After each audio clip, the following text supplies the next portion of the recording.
Hello दोस्तों, स्वागत है आप सभी का पुनः एक बार हमारे अपने यूट्यूब चैनल से कोचिंग क्लासेस पर। तो दोस्तों, प्रीवियस वीडियो में हमने अलैंगिक जनन के कुछ प्रकारों को देख लिया था और यहाँ हम अलैंगिक जनन के कुछ और प्रकारों के बारे में डिस्कशन करेंगे। तो आइए देखते हैं। सबसे पहले हमारा जो आज का टॉपिक है वो है दोस्तों क्या, खंडन, जिसको हम इंग्लिश में फ्रेगमेंटेशन कहते हैं। तो देखिए दोस्तों, खंडन क्या होता है। हमारे पास कोई भी, मान लीजिए जनन की इस विधि में क्या होता है, जो हमारा जनक शरीर है, क्या है, जो हमारा जनक शरीर है वो किसी भी कारणवश क्या होता है, दो या दो से अधिक खंडों में क्या हो जाता है, टूट जाता है। किसी भी कारणवश यदि जनक का शरीर क्या हो जाता है, दो या दो से अधिक खंडों में टूट जाता है, तो उसमें से प्रत्येक खंड पुनः वृद्धि करके एक नई संतति बनाने की क्षमता होती है। उसमें से प्रत्येक खंड जो होता है पुनः वृद्धि करके एक नई संतति का निर्माण कर लेता है या नए जीव का निर्माण कर लेता है। दोस्तों, यह खंडन जो है प्रायः शैवालों, कवकों एवं ब्रायोफाइट्स में जनन की एक सामान्य विधि है। यह प्रायः किसमें पाया जाता है, शैवालों में, कवकों में और कुछ ब्रायोफाइट्स में पाया जाता है। तो देखिए एग्जाम्पल के थ्रू हम समझते हैं। तो चलिए दोस्तों, यहाँ पर हम स्पायरोगायरा में खंडन देखेंगे, फ्रेगमेंटेशन इन स्पायरोगायरा। देखिए स्पायरोगायरा क्या होती है, हमारे घरों में आपने देखा होगा हरे कलर की क्या होती है, काई जम जाती है, जिसको हम अपनी ग्रामीण भाषा में बोलते हैं। इसी को हम क्या कहते हैं, स्पायरोगायरा कहते हैं। तो चलिए स्पायरोगायरा में हम देखते हैं किस प्रकार से खंडन होता है। तो देखिए दोस्तों, यहाँ पे हमारे पास क्या है, एक जनक स्पायरोगायरा है या पेरेंट्स स्पायरोगायरा है।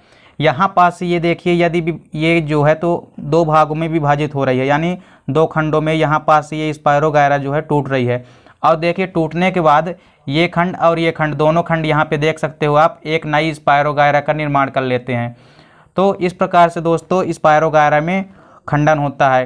कोई भी स्पायरोगायरा, जनक स्पायरोगायरा क्या होती है, दो या दो से अधिक खंडों में टूट जाती है और प्रत्येक खंड क्या करता है कि एक नई स्पायरोगायरा का निर्माण कर लेता है। तो इस प्रकार से स्पायरोगायरा में अलैंगिक जनन होता है। चलिए अब नेक्स्ट टॉपिक देखते हैं।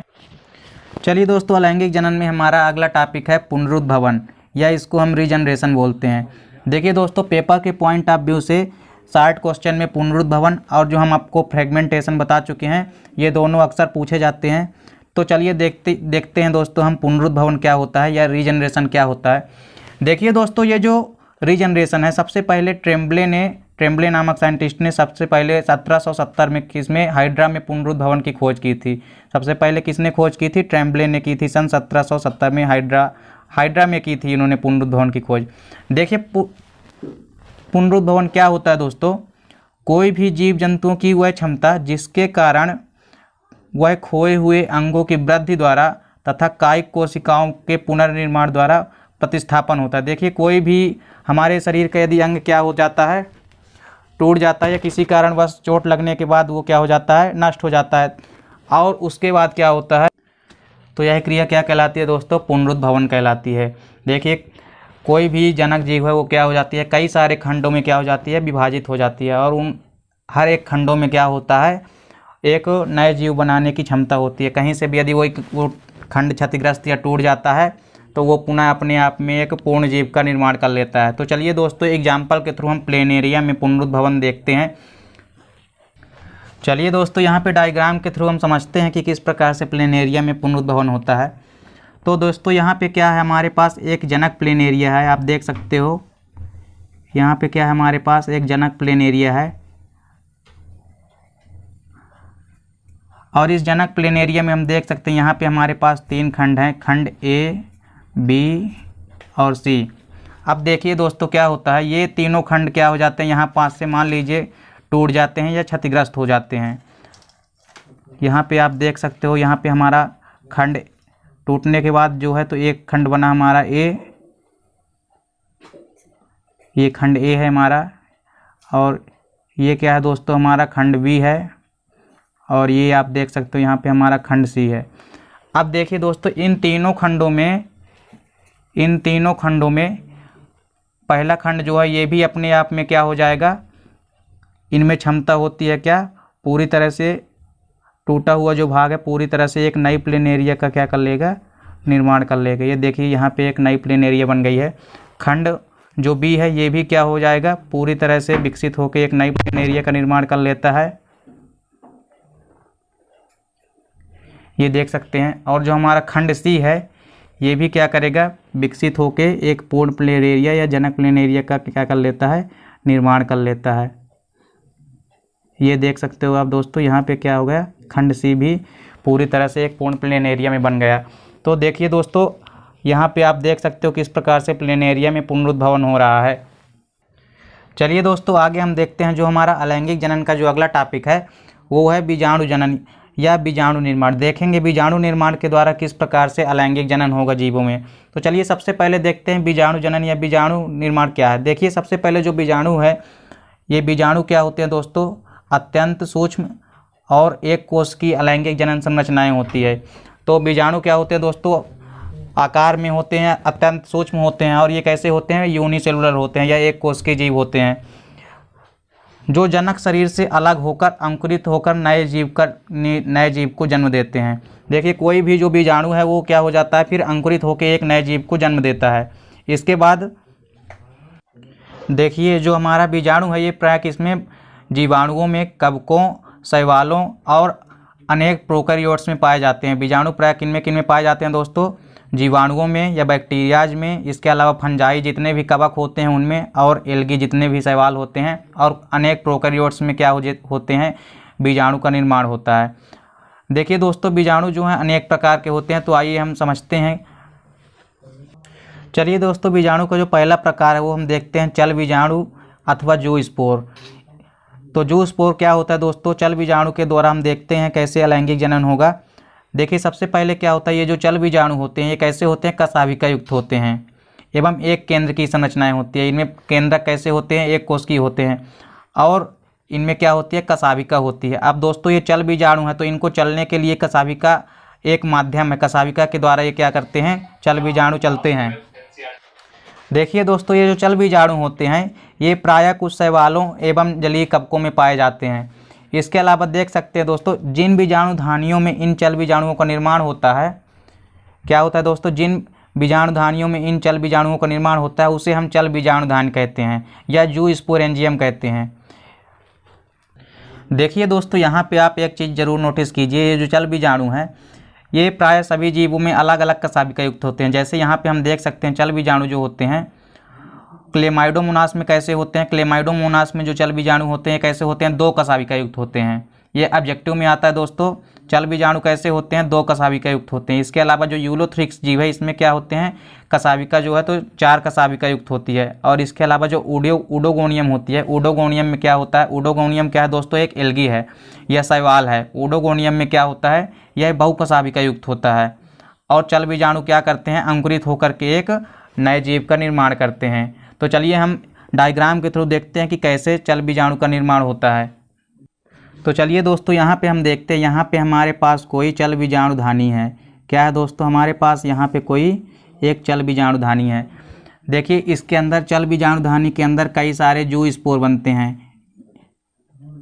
या चल बीजाणुधानी के अंदर चल बीजाणु बनते हैं। देखिए चल बीजाणु कुछ इस तरह से होते हैं। देखिए चल बीजाणु जो है यहाँ पे हम क्लेमाइडोमोनास में देखते हैं। क्लेमाइडोमोनास में क्या होता है, जितने भी चल बीजाणु होते हैं वो कैसे होते हैं, दो कशाभिका युक्त होते हैं। देख सकते हो यहाँ पे जो हमारा चल बीजाणु बना है ये कैसा है, दो कशाभिका युक्त है। एक कशाभिका ये है और दूसरी कशाभिका ये है। तो देखिए इस तरह से कई सारे चल बीजाणु बन जाते हैं। यहाँ पे हम देख सकते हैं कई सारे चल बीजाणु बन रहे हैं।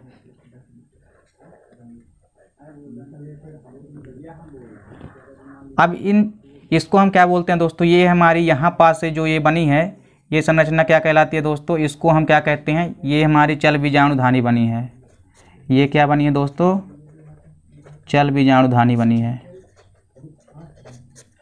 अब देखिए दोस्तों, जो हमारी चल बीजाणुधानी है इसमें से अंकुरित होकर के ये जो चल बीजाणु हैं वो बाहर आ जाते हैं। और ये जो बाहर आ जाते हैं तो चल बीजाणु कुछ इस तरह से निकल के क्या हो जाते हैं, बाहर हो जाते हैं और इनमें अंकुरण हो जाता है और ये नए चल बीजाणु यहाँ पे देख सकते हो आप बन गए हैं। तो इस प्रकार से बीजाणुओं में चल बीजाणुओं द्वारा क्या होता है, अलैंगिक जनन हो रहा है यहाँ पे। चलिए दोस्तों, हमारा अगला टॉपिक जो है कोनेडिया के द्वारा हम देखेंगे कि कैसे बीजाणु द्वारा क्या होगा, अलैंगिक जनन होगा। तो देखिए कोनेडिया के द्वारा क्या होता है, कोनेडिया जो है तो ये एक कोश की होती हैं और कैसी होती हैं, अचल बीजाणु होते हैं, यानी ये चलती नहीं है, इनमें कशाभिका नहीं पाई जाती तथा लगभग सभी कवकों वर्गों में ये पाई जाती है। जितने भी कोनिडिया हैं ये प्रायः इनमें फंजाई वर्ग जितने भी हैं या कवक वर्गों में क्या होते हैं, पाए जाते हैं। इनका निर्माण क्या कहाँ होता है दोस्तों, तो इनका निर्माण कोनिडियम धर के सिरे पर होता है और ये एक श्रृंखला के रूप में होता है। और इनकी उत्पत्ति क्या होती है दोस्तों, बहिर्जात होती है। देखिए ये जो बनेंगे तो बहिर्जात बनेंगे यानी बाहर की ओर बनेंगे। इसमें जो कोनिडिया बनेंगे वो बाहर की ओर बनेंगे। और कोनिडिया कहाँ बनेंगे, तो यहाँ पर देख सकते हैं कोनिडियम धर के कहाँ पे बनेंगे, सिरे पे बनेंगे। इसका एग्जाम्पल क्या है दोस्तों, पेनिसिलियम। तो पेनिसिलियम में दोस्तों हम एग्जाम्पल के एक डायग्राम के थ्रू देखते हैं कि किस तरह से अलैंगिक जनन होता है। तो आइए दोस्तों हम डायग्राम के थ्रू देखते हैं पेनिसिलियम में किस प्रकार से अलैंगिक जनन होता है। तो आइए दोस्तों यहाँ पे हम देखते हैं। यहाँ पे दोस्तों हमारे पास क्या है, कोनिडियम धर है। क्या है दोस्तों, यहाँ पे हमारे कोई कोनिडियम धर। देखिए यहाँ पे जो है, यहाँ पे एक शाखा के रूप में क्या है, कोनिडियम धर बने हुए हैं। देख सकते हो आप, यहाँ पे क्या है, एक शाखा के रूप में कोनिडियम धर बने हैं। अब देखिए जो कोनिडियम धर हैं इनके सिरे पर क्या होता है, एक श्रृंखला के रूप में।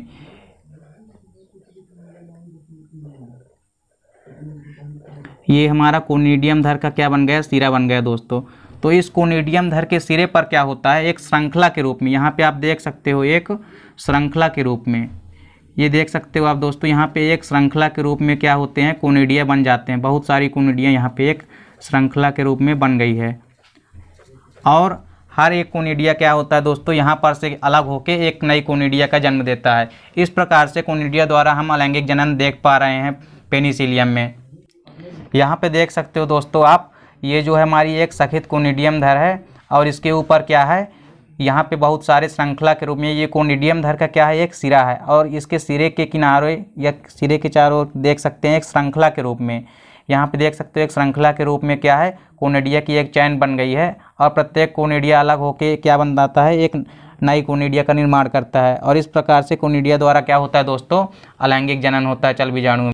तो चलिए दोस्तों, बीजाणु जनन का हमारा अगला प्रकार जो है वो है ओइडिया के द्वारा कैसे बीजाणु जनन में अलैंगिक जनन होगा। तो आइए देखते हैं क्या होता है दोस्तों। कभी कभी जो कवक का कवक तंतु है वो अनेक भागों में क्या हो जाता है, विभाजित हो जाता है। क्या हो जाता है, कवक का जो कवक तंतु होता है या फिलामेंट जो होता है वो अनेक पार्ट में डिवाइड हो जाता है। इन एक कोश की खंडों को, ये खंड कैसे होते हैं, एक कोश की खंड होते हैं। जो गोलाकार होते हैं वो अंडाकार होते हैं। ये प्राय कैसे होते हैं, जो कवक तंतु से अलग हुए भाग जो होते हैं वो कैसे होते हैं, गोलाकार होते हैं और अंडाकार होते हैं। इन्हें हम क्या कहते हैं दोस्तों, इन्हीं को हम क्या कहते हैं, ओइडिया कहते हैं। और प्रत्येक ओइडिया अलग होकर के एक नए कवक तंतु का निर्माण कर लेता है या एक नया कवक तंतु बना लेता है। देखिए दोस्तों, इसका एग्जाम्पल है म्यूकर। तो म्यूकर में हम ओइडिया द्वारा कैसे अलैंगिक जनन होता है वो हम एक डायग्राम के थ्रू यहाँ पे देखेंगे दोस्तों। तो चलिए दोस्तों, यहाँ पे हम देखते हैं, यहाँ पास कोई हमारे कवक का क्या है, कवक तंतु है। यहाँ पे आप देख सकते हो दोस्तों क्या है, यहाँ पे मान लीजिए हमारे पास कोई कवक है और इसका कवक तंतु यहाँ पे बना हुआ है। देखिए यहाँ पास ये जो हमारे पास कवक है इसका एक कवक तंतु बना हुआ है। यहाँ पर क्या होता है, देखिए दोस्तों, अनेक सारे एक कोश की खंड बन जाते हैं। और इन्हीं खंडों को हम क्या कहते हैं दोस्तों, इन्हीं खंडों को हम क्या कहते हैं, ओइडिया कहते हैं। क्या कहते हैं दोस्तों, इन्हीं खंडों को हम ओइडिया कहते हैं। और प्रत्येक ओइडिया क्या करती है, अलग होके एक नए जीव का निर्माण कर लेती है। तो फाइनली दोस्तों यहाँ पर आप देख सकते हैं म्यूकर में ओइडिया द्वारा किस प्रकार से अलैंगिक जनन हो रहा है। देखिए कोई कवक तंतु है कवक का, और ये कवक तंतु से क्या हो रहा है, कवक तंतु में यहाँ पे विभाजित होकर कई सारी कोशिकाएं बन रही है और इन्हीं कोशिकाओं को हम क्या कहते हैं, ओइडिया कहते हैं। और ये प्रत्येक ओइडिया, यहाँ पे देख सकते हो 2 ओइडिया हमारे पास बन चुके हैं, 1 2।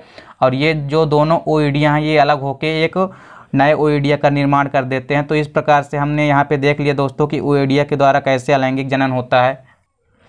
तो यहाँ पे दोस्तों हमने लगभग अलैंगिक जनन के कुछ प्रकार देख लिए हैं। दोस्तों यदि वीडियो आपको अच्छी लगी हो तो लाइक शेयर और कमेंट करें। आशा करते हैं कि वीडियो आपको समझ में आई होगी। मिलते हैं दोस्तों नेक्स्ट वीडियो में, तब तक के लिए जय हिंद, वंदे मातरम।